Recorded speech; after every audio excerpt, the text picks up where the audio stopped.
जय हिंद। ग्लेशियर्स के बारे में हम बात कर रहे थे और इससे पिछले सेशन में हमने बात की थी ग्लेशियर्स की वजह से फॉर्म होने वाले इरोजनल लैंडफॉर्म्स के बारे में। आज के सेशन में हम पढ़ेंगे depositional landforms formed because of the actions of glaciers के बारे में। ग्लेशियर्स की वजह से कौन कौन से डिपोजिशनल लैंडफॉर्म्स फॉर्म होते हैं उस सब के बारे में आज हम पढ़ेंगे, बातचीत करेंगे। देखो शुरू करते हैं। सबसे पहले एक टर्म दिया गया है ग्लेशियल टिल। और ग्लेशियल टिल का मतलब क्या होता है? देखो, ये जो ग्लेशियर्स होते हैं ये इरोजन भी करते हैं और डिपोजिशन भी करते हैं। और ग्लेशियर्स इरोजन करते हैं इसका मतलब क्या है? इन ग्लेशियर्स में सेडिमेंट्स देखने को मिलेंगे या नहीं मिलेंगे? बट ऑब्वियस सी बात है, इरोजन हो रहा है तो सेडिमेंट्स देखने को मिलेंगे। इन ग्लेशियर्स में रॉक डिब्रीज देखने को मिलेंगी या नहीं मिलेंगी? बट ऑब्वियस सी बात है, इरोजन हो रहा है तो रॉक डिब्रीज भी देखने को मिलेंगी। इन ग्लेशियर्स में रॉक फ्रेगमेंट्स, रॉक के टुकड़े देखने को मिलेंगे या नहीं मिलेंगे? बट ऑब्वियस सी बात है, इरोजन हो रहा है तो रॉक के फ्रेगमेंट्स भी देखने को मिलेंगे।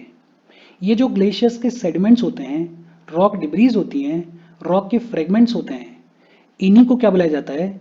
इन्हीं को ग्लेशियल टिल बुलाया जाता है। बेहद सिंपल। ये जो ग्लेशियर्स के सेडिमेंट्स होते हैं, रॉक डिब्रीज होती हैं, रॉक के फ्रेगमेंट्स होते हैं, इन्हीं को क्या बुलाया जाता है? इन्हीं को ग्लेशियल टिल बुलाया जाता है। और ये जो ग्लेशियल टिल होता है इसमें ज़्यादातर जो रॉक फ्रेगमेंट्स होते हैं, इसमें ज़्यादातर जो रॉक के टुकड़े होते हैं वो या तो एंगुलर फॉर्म में होते हैं या सब एंगुलर फॉर्म में होते हैं। एंगुलर या सब एंगुलर फॉर्म में होते हैं इसका मतलब क्या है कि ये जो रॉक फ्रेगमेंट्स होते हैं, ये जो रॉक के टुकड़े होते हैं, इनकी एजेस बहुत ज़्यादा शार्प होती हैं। बेहद सिंपल। हमने बात की ग्लेशियल टिल के बारे में। और ग्लेशियल टिल का मतलब क्या होता है? अगर बहुत सिंपल लैंग्वेज बोलें तो ये जो ग्लेशियर्स के सेडिमेंट्स होते हैं, रॉक डिब्रीज होती हैं, रॉक के फ्रेगमेंट्स होते हैं, इन्हीं को क्या बुलाया जाता है? इन्हीं को ग्लेशियल टिल बुलाया जाता है। फिर इसके बाद एक और टर्म की बात की गई है, आउटवॉश डिपॉजिट्स। और आउटवॉश डिपॉजिट्स का मतलब क्या होता है? देखो, ये जो ग्लेशियर होता है, इस ग्लेशियर की जो आइस होती है वो मेल्ट करती है। और जब ग्लेशियर की आइस मेल्ट करती है तो एक वाटर स्ट्रीम जनरेट होती है, एक मेल्ट वाटर स्ट्रीम जनरेट होती है और पानी बहने की शुरुआत करता है। लेकिन ध्यान रखना, ये जो ग्लेशियर होता है, ये जो लंबा चौड़ा आइस का मास होता है, ये पूरा का पूरा आइस का मास एक साथ मेल्ट नहीं होता है, लेकिन हाँ, थोड़ी थोड़ी आइस मेल्ट होती रहती है। आइस मेल्ट होती है तो इसकी वजह से वाटर स्ट्रीम जनरेट होती है, पानी बहने की शुरुआत करता है। और ये जो पानी बह रहा होता है ये किसी वैली से नहीं बह रहा होता। ये पानी या तो इस आइस मास के बगल से बहेगा, या ये पानी इस आइस के मास के नीचे से बहेगा, या ये जो पानी है ये लोअर एंड्स पे बहेगा।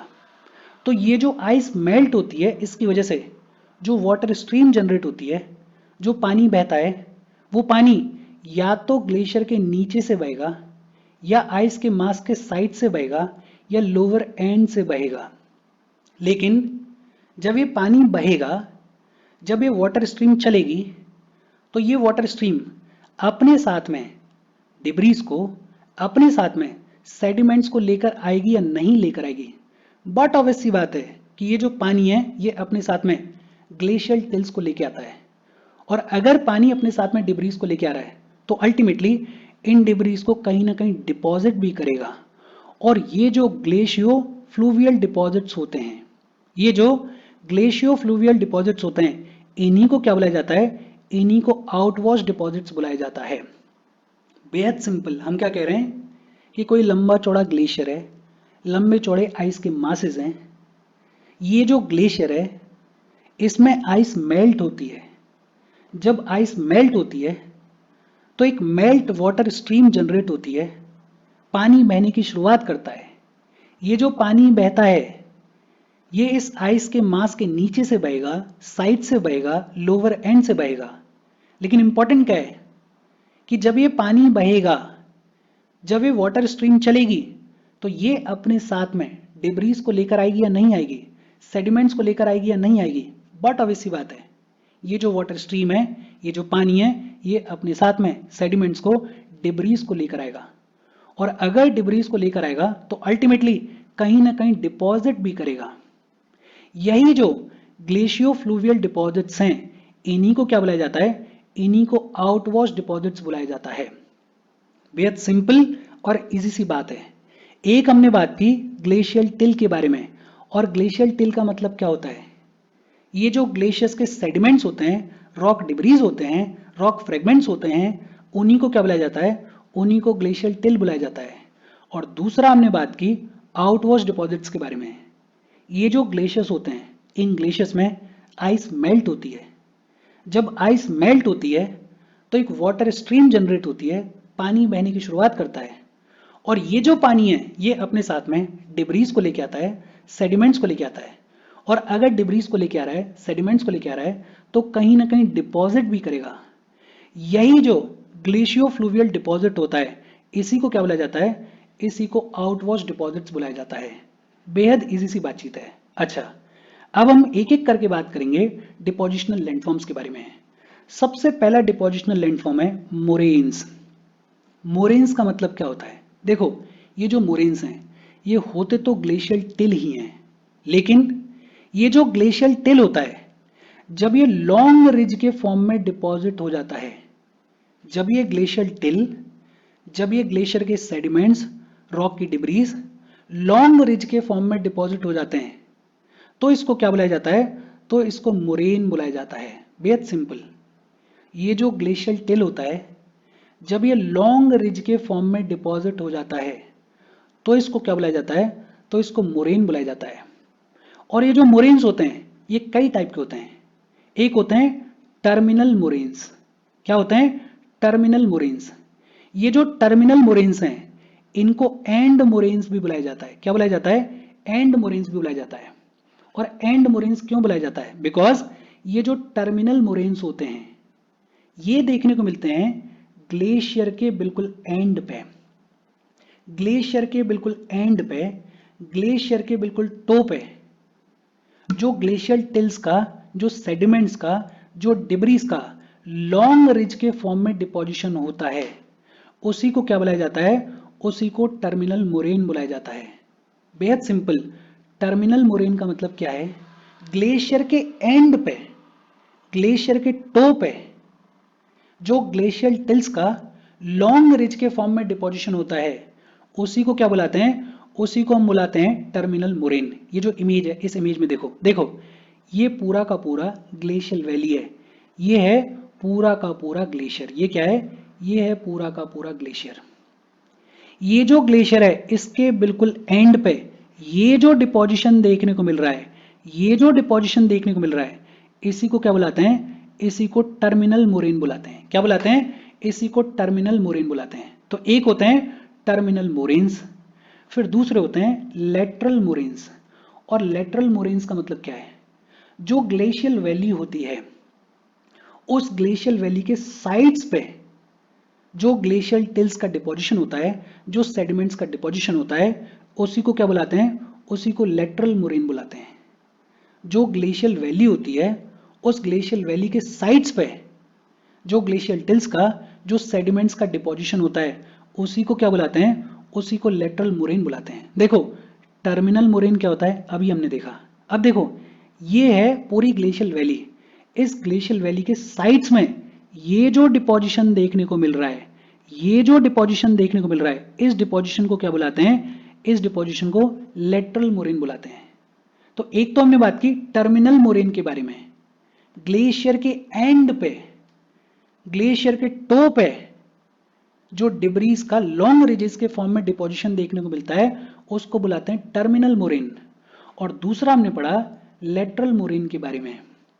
ये जो ग्लेशियल वैली होती है, इसके साइड्स पे जो सेडिमेंट्स का डिपोजिशन देखने को मिलता है, उसको हम क्या बोलते हैं? उसको हम बोलते हैं लेटरल मोरेन। अच्छा, ये जो लेटरल मोरेन्स होते हैं, ये लेटरल मोरेन्स कभी कभार टर्मिनल मोरेन्स को ज्वाइन कर सकते हैं। ऐसा हो कि लेटरल मोरेन्स का डिपोजिशन होता ही जाए और अल्टीमेटली ये जो लेटरल मोरेन्स हैं ये टर्मिनल मोरेन्स को ज्वाइन कर लें, तो जो शेप फॉर्म होती है वो कैसी फॉर्म होती है? हॉर्स शू के जैसी शेप फॉर्म होती है। बेहद सिंपल सी बातचीत है। फिर तीसरे टाइप के मोरेन्स हैं ग्राउंड मोरेन्स। और ग्राउंड मोरेन्स का मतलब क्या होता है? देखो, जब ये ग्लेशियर रिट्रीट करता है, ग्लेशियर रिट्रीट करता है, इसका मतलब क्या है? कि जब ये ग्लेशियर पीछे की तरफ जाता है, जब ये ग्लेशियर मेल्ट करने की शुरुआत करता है, मान लेते हैं कि ये कोई प्लेन एरिया है और इस पर जो ग्लेशियर है वो यहां तक एक्सटेंड करता था, लेकिन किसी रीजन की वजह से ये जो ग्लेशियर है, ये जो आइस का मास है, ये मेल्ट होने लग गया और ये जो ग्लेशियर है इसने रिट्रीट करने की शुरुआत कर दी, इसने पीछे जाने की शुरुआत कर दी। तो नीचे क्या निकलेगा? नीचे निकलेगा वैली का फ्लोर। अब देखो, ये जो ग्लेशियर था इसमें कंटिन्यूसली थोड़ी बहुत आइस मेल्ट हो रही थी। आइस मेल्ट हो रही थी तो पानी बह रहा था। वो जो पानी बह रहा था वो अपने साथ में खूब सारे सेडिमेंट्स लेके आ रहा था, खूब सारे डिब्रीज लेके आ रहा था। अब जब ये ग्लेशियर रिट्रीट करेगा, अब जब ये ग्लेशियर वापस जाएगा, तो ग्लेशियर तो वापस चला जाएगा, लेकिन ये जो वैली फ्लोर है, इस वैली फ्लोर के ऊपर बहुत सारे इररेगुलर शीट्स ऑफ टिल देखने को मिलेंगे। इस वैली फ्लोर के ऊपर बहुत सारे सेडिमेंट्स के डिपॉजिट्स देखने को मिलेंगे। ये जो सेडिमेंट्स के डिपॉजिट्स देखने को मिलते हैं, इन्हीं को क्या बुलाया जाता है? इन्हीं को ग्राउंड मोरेन्स बुलाया जाता है। बेहद सिंपल।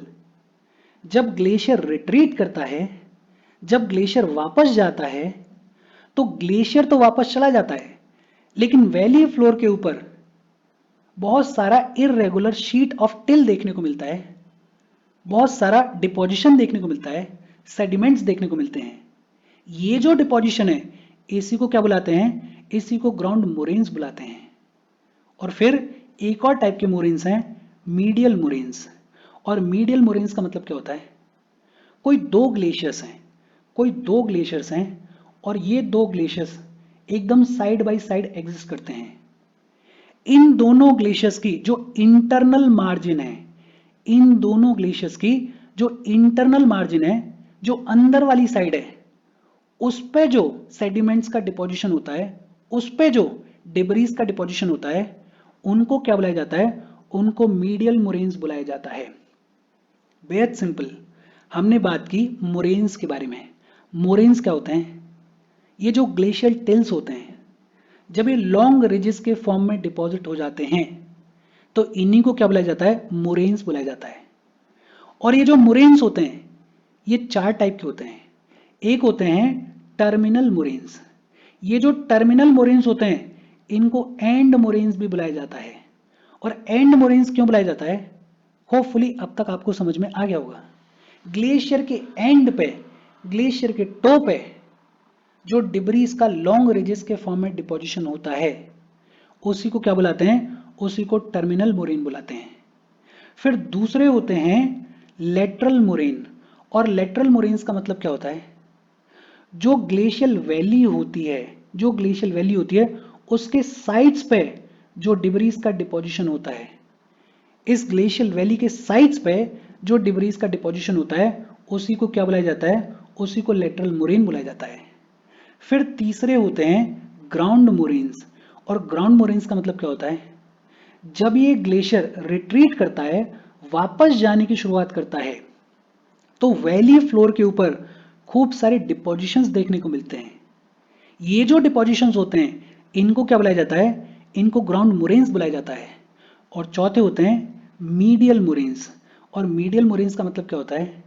कि दो कोई ग्लेशियर्स हैं जो कि एकदम साइड बाय साइड एग्जिस्ट करते हैं। इन दोनों ग्लेशियर्स की जो इंटरनल मार्जिन है, उस इंटरनल मार्जिन पे जो सेडिमेंट्स का डिपोजिशन देखने को मिलता है, जो डिब्रीज का डिपोजिशन देखने को मिलता है, जो ग्लेशियल टिल का डिपोजिशन देखने को मिलता है, उसी को क्या बुलाते हैं? उसी को मीडियल मोरेन बुलाते हैं। मोरेन्स और उनके टाइप्स होपफुली आपको समझ में आए होंगे। फिर इसके बाद अगला डिपोजिशनल लैंडफॉर्म है एस्कर्स। एस्कर्स के बारे में हम बात करें उससे पहले वीडियो पर लाइक के बटन को दबा दो। लाइक दबाना ज़रूरी है, बिकॉज यूट्यूब ऐसे ही फंक्शन करता है। जब आप वीडियो पर लाइक के बटन को दबाते हो तो यूट्यूब वीडियो को कंसिडर करता है और थोड़ा सा पुश कर देता है। तो लाइक का बटन दबा दो, शेयर कर दो अपने सोशल मीडिया हैंडल्स पे, व्हाट्सएप वगैरह पे अपने फ्रेंड्स को। जो भी लोग इसमें इंटरेस्टेड हैं, इससे रिलेटेड पढ़ाई कर रहे हैं, उनको शेयर कर दो। अगर चैनल को सब्सक्राइब नहीं किया है तो फॉर श्योर चैनल को सब्सक्राइब कर लो। और अगर आप केपेबल हो, हेल्प करना चाहते हो, तो आप हमें हेल्प कर सकते हो by clicking on the join button, या फिर आप कंट्रीब्यूट कर सकते हो क्यूआर कोड को स्कैन करके। अच्छा, इसके बाद बात आती है एस्कर्स के बारे में। और एस्कर्स का सिनेरियो क्या है? देखो, जब समर सीजन आता है, जब समर सीजन आता है तो ये जो ग्लेशियर होता है ये मेल्ट होने की शुरुआत करता है। अब समर सीजन के दौरान भी ये जो ग्लेशियर है ये पूरा का पूरा एक साथ मेल्ट नहीं होगा, लेकिन हाँ जो मेल्टिंग की रेट है वो बढ़ जाएगी। तो जब समर सीजन आता है तो ये जो ग्लेशियर है ये मेल्ट करने की शुरुआत करता है, और जब ग्लेशियर मेल्ट होता है तो एक वाटर की स्ट्रीम जनरेट होती है, पानी बहने की शुरुआत करता है। ये जो पानी है ये सरफेस ऑफ द आइस के ऊपर फ्लो करता है। कभी कभी ये जो पानी है ये जो आइस मास होता है उसके साइड से फ्लो करने की शुरुआत करता है। कभी कभी अगर आइस में होल्स होते हैं, अगर आइस में पैसेज होता है तो उस पैसेज से, उन होल से ये पानी बहने की शुरुआत करता है। समर्स के दौरान जब ग्लेशियर्स मेल्ट होते हैं तो एक वाटर स्ट्रीम जनरेट होती है, पानी बहने की शुरुआत करता है। ये जो पानी है ये पानी आइस के मास के नीचे से फ्लो करता है, उसके साइड से फ्लो करता है, और अगर आइस में कोई होल है, कोई पैसेज है, तो उस पैसेज से फ्लो करता है। ये जो पानी है ये फ्लो करता रहता है और अपना एक चैनल बना लेता है। लेकिन जब ये पानी बहेगा, ये पानी अपने साथ में सेडिमेंट्स लेकर आएगा या नहीं लेकर आएगा? ये पानी अपने साथ में डिब्रीज लेकर आएगा या नहीं लेकर आएगा? ये पानी अपने साथ में ग्लेशियल टिल लेकर आएगा या नहीं लेकर आएगा? बट ऑब्वियस सी बात है, ये पानी अपने साथ में सेडिमेंट्स लेकर आएगा, ये पानी अपने साथ में डिब्रीज लेकर आएगा, ये पानी अपने साथ में कोर्स मटेरियल्स लेकर आएगा और minor fractions of rock debris को भी लेकर आएगा। अब अगर ये पानी अपने साथ में सेडिमेंट्स लेकर आ रहा है, कोर्स मटेरियल्स लेकर आ रहा है, तो कहीं ना कहीं इन मटेरियल्स को डिपॉजिट करेगा या नहीं करेगा? करेगा, बट ऑब्वियस सी बात है। तो ये जो पानी है ये अपने डिब्रीज को, ये अपने कोर्स मटेरियल को वैली पे सेटल करने की शुरुआत कर देता है, वैली फ्लोर पे सेटल करने की शुरुआत कर देता है। और वैली फ्लोर के ऊपर साइनस रिजेस फॉर्म हो जाती हैं, कुछ टेढ़ी मेढ़ी रिजेस, कुछ इस तरीके की रिजेस फॉर्म हो जाती हैं। ये जो साइनस रिजेस फॉर्म हुई, इन्हीं को क्या बुलाया जाता है? इन्हीं को एस्कर्स बुलाया जाता है। क्या बुलाया जाता है? एस्कर्स बुलाया जाता है। देखो, अभी अभी थोड़ी देर पहले हमने बात की है ग्राउंड मोरेन्स के बारे में, और ग्राउंड मोरेन्स की जो कहानी है वो भी कुछ कुछ एस्कर्स के जैसी है। लेकिन ग्राउंड मोरेन्स जो हैं वो पूरे के पूरे वैली फ्लोर के ऊपर स्कैटर्ड होते हैं, लेकिन ये जो एस्कर्स होते हैं ये साइनस रिजेस के फॉर्म में एग्जिस्ट करते हैं। दूसरा, ग्राउंड मोरेन्स में जब ग्लेशियर मेल्ट हो रहा होता है तो उसमें समर या विंटर सीजन नहीं देख रहे हैं हम, थोड़ा बहुत पानी तो हमेशा मेल्ट होता ही रहता है। लेकिन ये जो एस्कर्स हैं ये प्राइमरीली तब फॉर्म होते हैं जब समर्स के दौरान ग्लेशियर्स मेल्ट होते हैं। तो ग्राउंड मोरेन्स और एस्कर्स के बीच में डिफरेंस क्या है ये भी होपफुली आपको समझ में आया होगा। फिर अगला डिपोजिशनल लैंडफॉर्म है आउटवॉश प्लेन्स। देखो, अभी अभी हमने बात की थी आउटवॉश डिपॉजिट्स के बारे में। आउटवॉश डिपॉजिट्स का मतलब क्या है? ये जो ग्लेशियर है जब ये मेल्ट होता है तो जो पानी होता है, जो वाटर स्ट्रीम होती है, वो पानी बह के जाता है और वो पानी अपने साथ में खूब सारा सेडिमेंट लेके जाता है, खूब सारी डिब्रीज लेके जाता है, और अल्टीमेटली ये जो पानी है इन सेडिमेंट्स को, इन डिब्रीज को डिपॉजिट करता है। जितने एरिया में, जितने प्लेन्स में ये जो डिपोजिशन होता है, जितने एरिया में ये आउटवॉश डिपॉजिट्स देखने को मिलते हैं, ये आउटवॉश डिपॉजिट्स डिपॉजिट होते हैं, उस एरिया को, उन प्लेन्स को क्या बुलाया जाता है? आउटवॉश प्लेन्स बुलाया जाता है। ये जो आउटवॉश प्लेन्स होते हैं ये बेसिकली ग्लेशियो फ्लूवियल डिपॉजिट से बने होते हैं, फ्लैट लंबे चौड़े होते हैं, और इनमें ग्रेवल देखने को मिलती है, सिल्ट देखने को मिलती है, सैंड देखने को मिलती है, क्ले देखने को मिलती है। बहुत सिंपल तौर पे याद रखना है, आउटवॉश प्लेन्स का मतलब क्या है? ये जितना भी एरिया ऐसा है जहां पे आउटवॉश डिपॉजिट्स देखने को मिलते हैं, ये जितना भी प्लेन एरिया ऐसा है जहां पे ग्लेशियो फ्लूवियल डिपॉजिट्स देखने को मिलते हैं, उस एरिया को, उन प्लेन्स को क्या बुलाया जाता है? आउटवॉश प्लेन्स बुलाया जाता है। बेहद सिंपल और इजी सी बात है, होपफुली आपको समझ में आई होगी। फिर एक और डिपोजिशनल लैंडफॉर्म है ड्रमलिन्स। और ड्रमलिन्स क्या होते हैं? Drumlins are smooth oval shaped ridge like features. Glacial till से बने हुए smooth oval shaped ridge like features को क्या बुलाया जाता है? ड्रमलिन्स बुलाया जाता है। और ये जो ड्रमलिन्स होते हैं they are parallel to the direction of ice movement. जिस तरफ ग्लेशियर मूव कर रहा होता है, जिस तरफ आइस का मूवमेंट हो रहा होता है, उसी डायरेक्शन में ड्रमलिन्स लाई करते हैं। देखो ड्रमलिन्स किस तरीके के होते हैं, देखो ड्रमलिन्स जो हैं वो कुछ इस तरीके के होते हैं। मान लेते हैं कि ये जो ग्लेशियर है वो इस डायरेक्शन में मूव कर रहा है, आइस का मूवमेंट इस डायरेक्शन में है। तो ये जो ड्रमलिन्स हैं ये parallel to the direction of ice movement lie करते हैं। और ड्रमलिन्स की शेप कुछ इस तरीके की होती है। ये जो ड्रमलिन्स होते हैं ये कुछ इस तरीके के बने हुए होते हैं। ये जो ड्रमलिन्स होते हैं इनकी लेंथ लगभग 1 किलोमीटर तक हो सकती है। ये जो ड्रमलिन्स होते हैं इनकी लेंथ लगभग 1 किलोमीटर तक हो सकती है।